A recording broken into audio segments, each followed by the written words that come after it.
Diet করতে গেলে কী কী খাবে আর কী কী খাবে না এই নিয়ে মানুষদের মধ্যে ভীষণ কনফিউশন থাকে। আর বেশিরভাগ মানুষের তো এটাই ধারণা যে ডায়েট করা মানে না খেয়ে থাকা, কিন্তু যারা আসল ডায়েট করে তারা জানে যে টাইম ধরে ধরে কতটা খাবার কতটা জল আমাদের ইনটেক করতে হয়।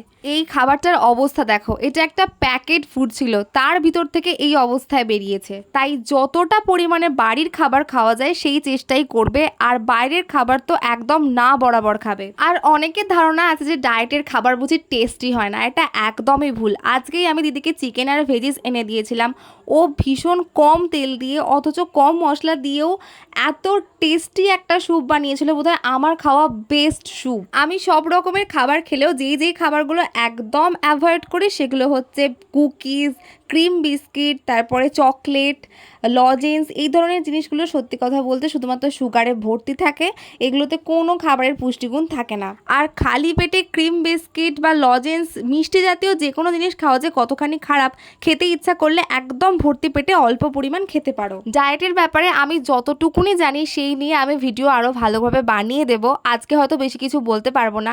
বাট আজকে আমি একটা কাজ করেছি, সেটা হচ্ছে বিভিন্ন সিডসকে ড্রাই রোস্ট করে নিয়েছি, তারপর সেগুলো গুঁড়িয়ে একটা পাউডার বানিয়ে নিয়েছি। এটা হয়তো তোমরা অনেকেই দেখেছো, একটা ভাইরাল রেসিপি, সবাই লাড্ডু বানিয়ে খায়, বাট আমি এটা পাউডার হিসেবে খেতেই বেশি প্রেফার করি, দুধ বা ছাতুর সাথে একসাথে মিশিয়ে গুলে আর আমি এটা খাই। এই পাউডারটা যে স্কিন আর হেয়ারের জন্য কতটা বেনিফিশিয়াল যারা যারা খেয়েছো তারাই হয়তো বলতে পারবে। পাউডারটা বানানোর জন্য আমি মেনলি 3 রকমের সিডস ওখানে ইউজ করেছি, ফ্লেক্স সিড, পামকিন সিড আর সানফ্লাওয়ার সিড। এছাড়া আমি কিন্তু চিয়া সিডসও খাই।